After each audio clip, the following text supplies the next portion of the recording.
पता चला नंद भवन में बधैया बाजने लगी और जैसे ही नंद बाबा को पता चला दौड़े दौड़े आए और जैसे ही बालक की सूरत देखा बलिहार हो गए, क्योंकि इतनी कोमल इतनी सुंदर सूरत थी भगवान कृष्ण की। विचार करना, उस नंद भवन में बधैया बाज रही हैं, सारी सखियां मंगल गीत गा रही हैं। तो आओ चलते हैं तो, क्योंकि आज परम पिता परमेश्वर का जन्म हुआ है।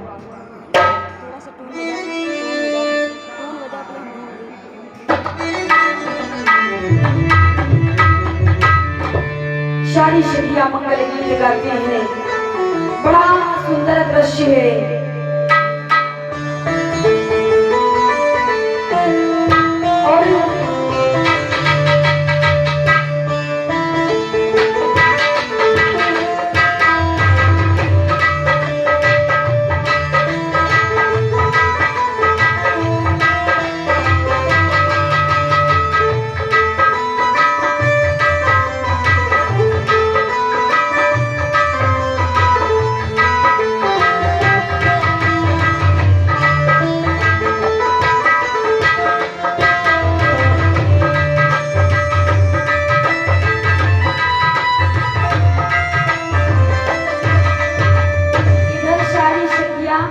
मंगल गान कर रही है और भगवान कृष्ण की सूरत इतनी कोमल है, इतनी प्यारी है, जो भी भगवान कृष्ण की सूरत को देखता ही रह जाता है।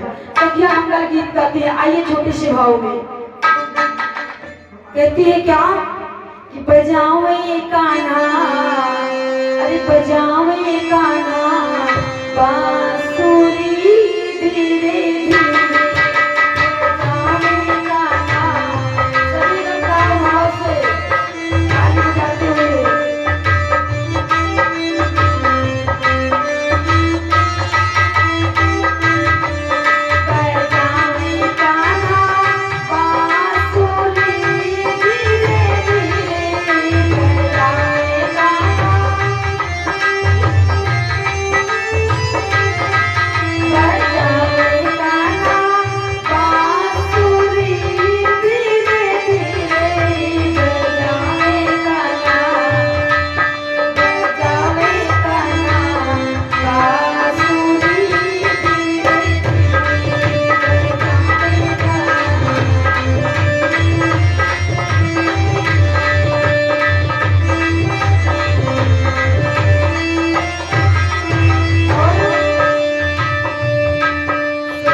की 50 मुद्राओं का दान रमेश चौहान की तरफ से परमात्मा के श्री चरणों में समर्पित हुआ है। परमात्मा सुख शांति बनाए रखे।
बधाइयाँ बाज रही है, सभी मंगल गान कर रही हैं। तो आप सब लोग बढ़िया ताली तो बजाते रहिए और बड़ा अच्छा लगता है जब आप सब लोग गवाते हैं। तो ऐसा लगता है कि आप वहाँ क्या कहते नंद भवन में पहुँच गई है। और क्योंकि बताया भी गया है, अगर यहाँ पर रात्रि में बड़ा सुंदर आप सभी ने दर्शन किया भगवान कृष्ण का, और नंद भवन में जब बधैया बाजती, क्योंकि इतना पवित्र धरा ये है कि ये किसी वृंदावन से कम नहीं है। अगर आपने मन में बसा लिया तो जरूरी नहीं कि आप वृंदावन जाओ। अगर आपके मन में प्रभु समा गए तो जरूरी नहीं कि आप अयोध्या जाओ।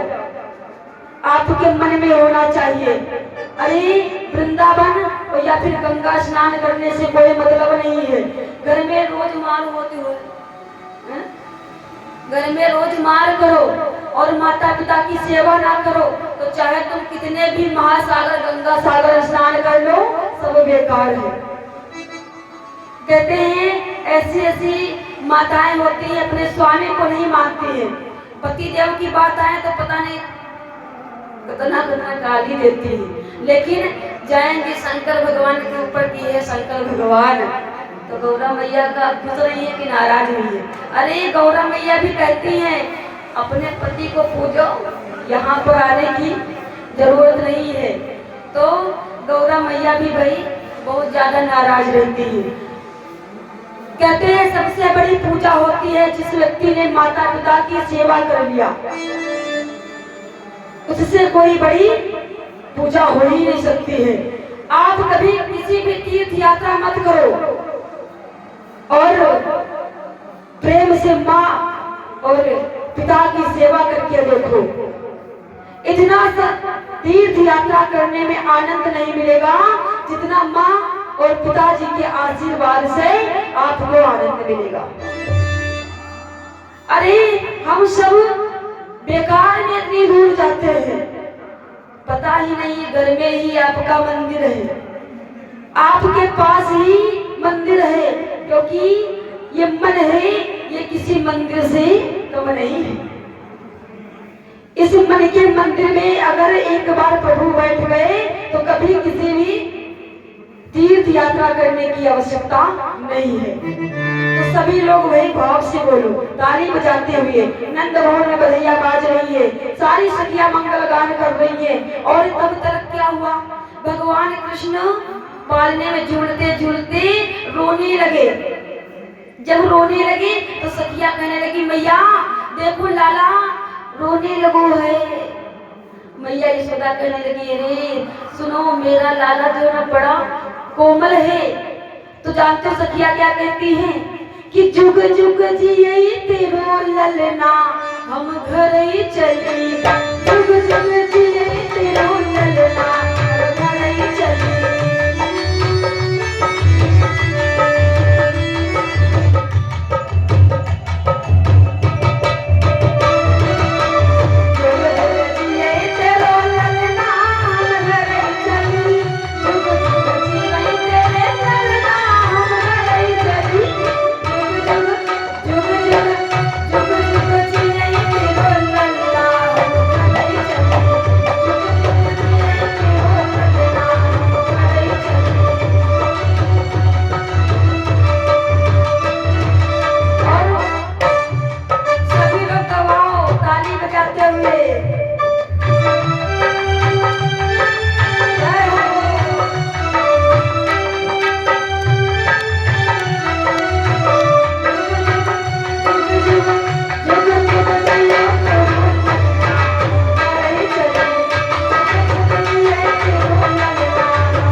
सखिया मंगल गीत गाती हैं। धीरे धीरे समय बीता।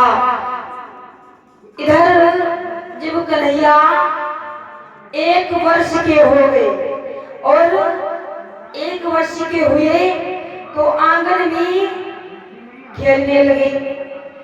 आंगन में भैया भैया खींच रहे हैं और कृष्ण इतने नटखट है। एक दिन क्या हुआ, मैया यशोदा कोई कार्य कर रही थी और भगवान कृष्ण क्या करते हैं, भैया खींचते खींचते आंगन में पहुंच गए और आंगन में पहुंचा जैसे ही कृष्ण कन्हैया तो कन्हैया की नजर आकाश में गई। जैसे आकाश में गई क्या देखा, कन्हैया ने देखा कि एक लाल कलर का गेंद, उन्होंने समझा गेंद है। चंद्रमा को देखा तो कहने लगे मैया ये जो इतनी ऊंचे गेंद है ये मुझे दिला दो। मैया यशोदा कहने लगी लाला तुझे क्या हो गया है, अरे तू बहुत छोटा है। कन्हैया जिद करने लगे, कहने लगे मैया मुझे वो गेंद चाहिए। वो मैया यशोदा बालक का मन तो रखेंगे ही। तो कन्हैया जब वो हट को ठान लिया तो मैया यशोदा क्या करती है, एक बड़ी सी परात लाई, परात थाली, बड़ी सी थाली लेकर के आई, उसी थाली में जल को भर दिया। करती भी क्या, क्योंकि कन्हैया जिद कर दिए, बालक जिद कर दे तो समझो तुम्हारी जेब में पैसा ना हो और उसको कुछ खाना हो तो चाहे तुम्हें उधार क्यों ना करना पड़ जाए, लेकिन नहीं दिले अपने लौटे लागत लड़का तुरंत तो लौट जाता। तो बच्चों की जो हट होती बड़ी खराब होती है महाराज। हट 3 प्रकार की बताई गई है। एक नारी हट जो कि महा खराब है, देवी अपने ऊपर आ जाए तो जैसे चाहेंगी वैसे ही होगा। छोटी सी बात आइए तो बता दूं। एक देवी जी, अच्छा ये बताओ हमारी मैया जी बैठी हैं, कितनी मैया है जिनकी बहू सास के पैर दाबती है,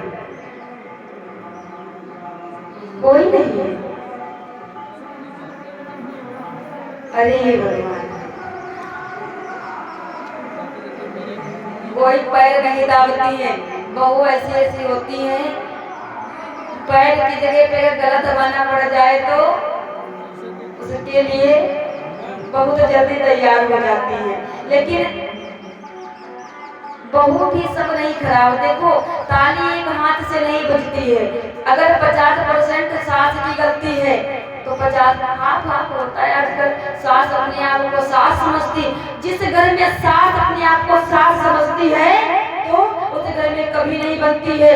अरे सास को क्या है, अगर तुम्हारी जैसी बेटी है तो ऐसा नहीं है, अगर वो पराये घर से आई है अगर उसको बेटी मान लिया, लेकिन दादा आजकल की जनरेशन ऐसी है, अगर बहू को बेटियां मान लो तो वो अपना हुक्म जताने लगती है। कोई किसी से कम नहीं। एक सास की थी तो एक दिन क्या हुआ, बहू की जो आई बहुत पढ़ी लिखी, सुने रहे भैया लोग, बहू की बहुत पढ़ी लिखी। तो क्या हुआ, जब लेकर के आई ससुराल को आई तो एक दिन क्या हुआ, पहली रसोई बहू ने भोजन बनाया। बहू ने जब भोजन बनाया तो सास के सामने थाली परोस कर रखने गई। अब वो सास भोजन को जैसे ही खाने लगी, जब भोजन को खाने लगी तो उस भोजन में एक कंकड़ आ गया। जब कंकड़ आ गया तो दांत के नीचे कंकड़ पड़ा तो कहने लगी, अरे बहू भगवान ने तुझे 2-2 आंखें दिया है, कंकड़ नहीं गिर सकती। तो बहू जानते क्या बोल रही है, बहू कह रही है किचन से, अरे मम्मी सुनो, अरे भगवान ने मुझे दो दो आंख तो दिया है, तुम्हें 32 के 32 दांत दिए, क्या एक कंकड़ चबा नहीं सकती? सोचिए, आज की जनरेशन ऐसी है, अगर आप एक बात कहोगे तो सामने वाला 10 बात करने के लिए तैयार हो जाता। बोलिए वृंदावन बिहारी लाल की। तो इधर कहाँ थे भैया, कथा बोल गए। सास बहू का चक्कर इतना खराब होता है। हाँ, 3 हट बड़ी खराब होती है। एक हो गई नारी हट, और दूसरी हो गई बाल हट, तीसरी हो गई राजा हट। अगर राजा न्यायी है, धर्मपरायण है, तो वो जो प्रण कर लेता है, जो प्रतिज्ञा कर लेता है, तो उसकी जान क्यों ना चली जाए, लेकिन वो अपनी प्रतिज्ञा करके ही मानता है। 3 हट बड़ी खराब होती है। इधर भगवान कन्हैया कहने लगे, भैया मुझे कुछ नहीं, मुझे वो गेंद दिला दो, मुझे उस गेंद से खेलना है। अब मैया यशोदा क्या करती है, परात को लाई और उसमें पानी को भर दिया। पानी को भर दिया तो पानी ऐसी जगह पे रखा कि वो जो चंद्रमा का प्रतिबिंब है वो आकर के उसे पानी में दिखाई दे। देखिए यशोदा मैया का दिमाग, जब परात को रखा तो चंद्रमा का जो प्रतिबिंब था वो आकर के उसी जल में दिखाई देने लगा। अब जब जल में दिखाई देने लगा, भगवान कन्हैया उसी जल में खड़े होकर के खूब जल में खेल रहे हैं। बड़ा सुंदर दृश्य है। शिवी देवता का दर्शन कर रहे हैं, कह रहे हमारे प्रभु कैसी कैसी लीलाएं कर रहे हैं। तो ऐसे ही कन्हैया। इधर समय बीतता गया और एक बार यहाँ मथुरा में राज दरबार में सभा लगी। कंस कुमार कहने लगा कि अभी तक मेरे काल को पकड़ा नहीं गया है, तो आदेश दिया अपनी बहन पूतना को कि तुरंत तत्काल मेरी बहन को बुलाया जाए। जब बहन को पता चला कि मेरे भैया ने मुझे याद किया है, बहन पूजना तत्काल आकर के राज दरबार में हाजिर हो गई और कहने लगी, भैया आदेश दीजिए, क्या बात है, क्यों बुलाए हैं? तो कंस कुमार जानते हो क्या कहता है? कहता है, बहन मैंने तुझे इसलिए बुलाया है कि तुरंत जाओ मथुरा से गोकुल को, जहाँ पर मेरा कंस ने आदेश दिया कि जहाँ पर मेरा काल पड़ रहा है, उस काल को मार करके तुरंत मेरे पास में आओ। पूतना कहने लगी, ठीक है भैया, जैसे आपकी आज्ञा महाराज, आपने मुझे आदेश दिया है तो मैं तुरंत गोकुल को जा रही हूँ। और बहन पूतना क्या करती है, जैसे ही गोकुल को आई, इधर पूतना विचार करने लगी, क्योंकि पूतना एक राक्षसी है। पूतना एक राक्षसी है। अच्छा ये बताइए, पूतना है कौन? जानते हैं पूतना कौन है? क्योंकि पूतना राक्षस योनि में जन्म लिया तो वो भी श्रापित थी। पूतना कहने लगी, जिस समय भगवान कृष्ण को देखा था तो वो कहने लगी कि अगर मुझे कहीं इतना शुभ अवसर मिल जाए जो कि मैं भगवान को अपने पालक के रूप में देखूं और अपने स्तन को पान कराऊं। भगवान ने कहा, एवं अगर तुम राक्षस कुल में जन्म लोगी तो ये तुम्हारा जो साप है मैं पूरा कर दूंगा। पूतना पहुंच गई गोकुल को, एक सुंदर ग्वालिन का रूप बनाया। ग्वालिन का रूप बना करके चलती जा रही है और जैसे गोकुल को पहुंची तो चारों तरफ देख रही, कहने लगी, अगर कहीं पकड़ी गई तो ये मुझे गोकुलवासी जीवित नहीं छोड़ेंगे, गोकुलवासी जीवित नहीं छोड़ेंगे। इधर कृष्ण बढ़िया जल में थपकिया ले रहे हैं, जल में खेल रहे हैं। कन्हैया ने देखा, लेकिन वो तो परम पिता परमेश्वर है। अरे तन की जाने मन की जाने, जाने चित्त की चोरी, उस प्रभु से क्या बचा जिनके हाथ संसार के, उनसे कुछ नहीं बचा है। ग्वालिन का रूप बना करके नंद भवन में जैसे ही पहुंची बहन पूतना, भगवान कृष्ण ने जैसे ही ग्वालिन को देखा, पालने में झूल रहे थे, हंसने लगे। लेकिन भगवान समझ गए, कहने लगे ठीक है, भगवान इतने छोटे हैं, पूतना क्या करती। भगवान कन्हैया को उठा लिया चोरी से और चोरी से उठा करके खिलाने लगे। खिलाते खिलाते कहाँ पहुंची, ब्रज के बाहर चली गई, यमुना नदी के पास में। विचार करने लगी कि एक बालक की हत्या करेंगे, सभी गोकुल वासियों को पता चल जाएगा। तो पूतना क्या करती है, कृष्ण को लिया गोदी में और गोकुल से बाहर निकल गई। इधर मैया यशोदा ने देखा, क्योंकि मैया यशोदा कार्यों में बिजी थी, और इधर जब आई तो देखा पालना सूना पड़ा है। जब पालने में देखा भगवान कृष्ण नहीं, तो चारों तरफ खोजने लगी। इधर भगवान कृष्ण को ले जाकर के पूतना कहाँ पहुंची, यमुना नदी के किनारे। और यमुना नदी के किनारे पहुंची, भगवान कृष्ण को गोदी में लिया और अपने स्तनपान कराने लगी। स्तनपान कराने लगी। जैसे ही पूतना भगवान कृष्ण को स्तनपान कराने लगी, भगवान कृष्ण धीरे धीरे पूतना के प्राणों को खींचने लगे। और जब प्राणों को खींचने लगे, पूतना इतनी तेज तेजी से चिल्लाने लगी। जब पूतना चिल्लाने लगी तो पूतना की आवाज गोकुल तक पहुंची। गोकुल तक आवाज पहुंची, सारे ब्रज के वासी, गोकुल वासी कहने लगी आवाज कितनी भयंकर है, ये कौन हो सकता है।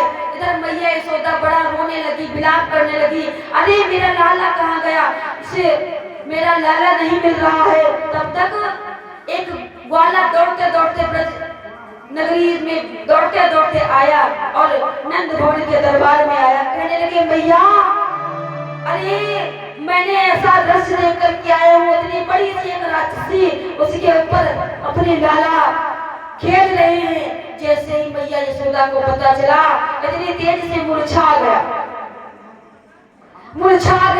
रोते रोते सारे ब्रज वासी पहुंच गए जहाँ पर पूतना के प्राण निकल चुके थे। भगवान कन्हैया पूतना के ऊपर लेटे प्रसन्न हो रहे हैं, मुस्कुरा रहे हैं। पूतना करा रही है और पूतना का इतना विकराल रूप है कि सारे ब्रजवासी देख करके हैरान हो गए। सोचिए, पूतना जब आई तो इतना सुंदर रूप बनाया एक ग्वालिन का, और जब अपने रूप में आई इसके बड़े बड़े केस है, बड़े बड़े हाथ है। सारे ब्रजवासी देख करके हैरान हो गए। कहने लगे अरे ये कौन है।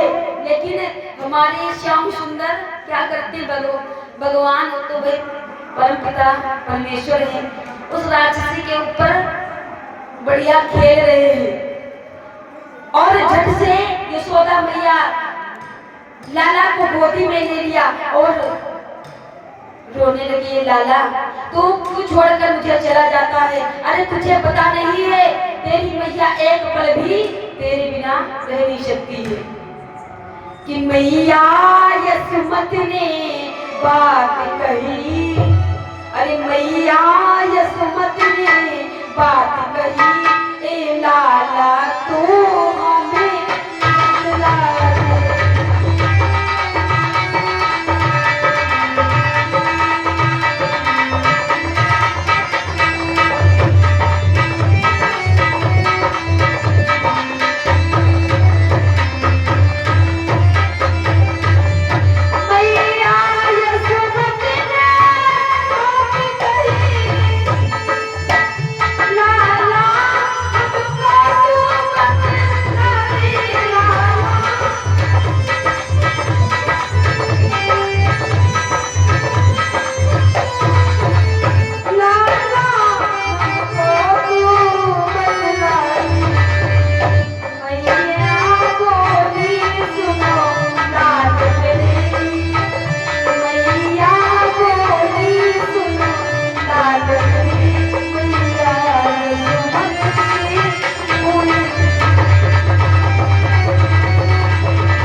और गोदी में ले जाकर के कहने लगी, ये लाला तू मुझे छोड़कर मत जाया कर। अरे तुझे पता नहीं है तेरी मैया तेरे बिना मर जाएगी, क्योंकि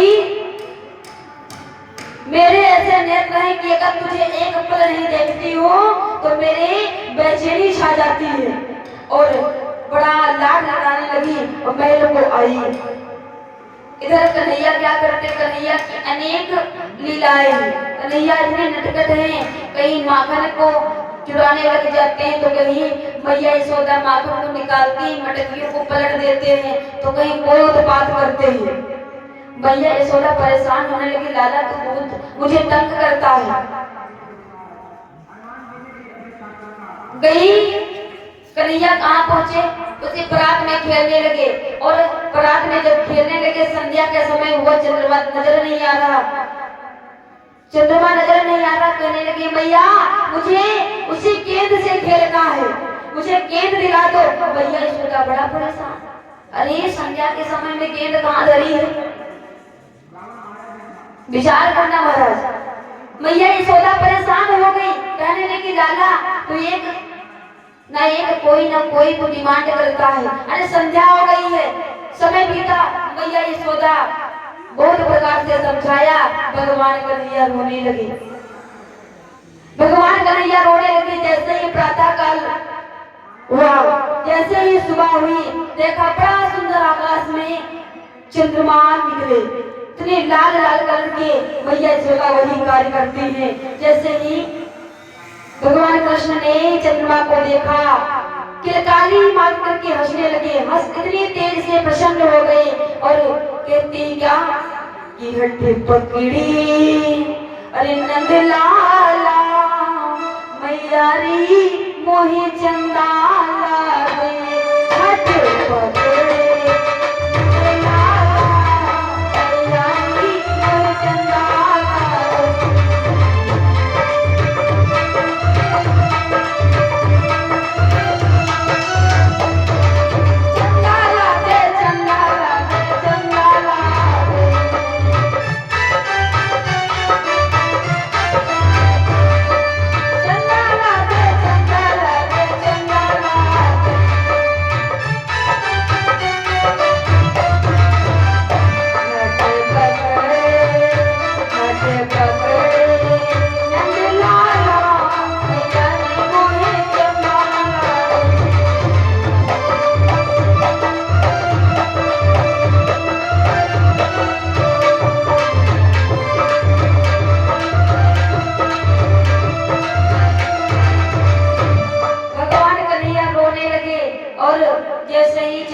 प्रतिबिंब को देखा, बड़ा प्रसन्न हो गए। इस प्रकार से भगवान का समय नंद भवन में बीत रहा है। जैसे जैसे भगवान कृष्ण बड़े हो रहे हैं, वैसे वैसे उनके मित्र बढ़ते जा रहे हैं। ग्वाल वालों की टोली बन गई, ग्वाल वालों की टोली बन गई। छोटे छोटे ग्वाल में श्री राम वंश का सुदामा, एक से एक बड़े मित्र उनके तैयार हो गए, एक टोली हो गई। जैसे जैसे छोटे कृष्ण जी जिधर जाते हैं, पीछे से उनके ग्वाल वाले दौड़ पड़ते हुए। भगवान की लत एक लग गई, गोपियों के घर में चोरी करना। गोपियों के घर में चोरी करने जाते हैं तो एक बार एक गोपी का नाम है ललिता। ललिता कहने लगी, छोटा सा कन्हैया ये मेरे घर में चोरी करने के लिए आता है। तो ललिता एक दिन क्या किया, चारपाई पर लेटी और मुंह को ढकी, कहने लगी, छोटी कन्हैया मेरे घर में आएगा तो मैं आज इसकी चोरी पकड़ूंगी। जैसे ही कन्हैया ललिता के घर में गए और ग्वाल वालों ने देखा कि ये मटकी जो है बड़ी ऊंचे है, माखन नहीं मिल पाएगा। छोटे से कन्हैया ने कहा, सुनो भैया हम तुम्हें योजना बताते हैं, आप सभी लोग झुक जाओ। अब ग्वाल वाले क्या करते हैं, झुक गए, एक सीढ़ी बना लिया। भगवान कन्हैया ग्वाल वालों के ऊपर चढ़ करके माखन खाने लगे। विचार करना। और ये दृश्य ललिता देख रही है, वो सो नहीं रही है। अब जैसे ही ललिता उठी वैसे ही ग्वाल वाल भागने लगे। कन्हैया मटकी पकड़ के लटके। विचार करना। भगवान करे मटके को पकड़ के लटके, बोले भैया कहाँ जा रहे हो?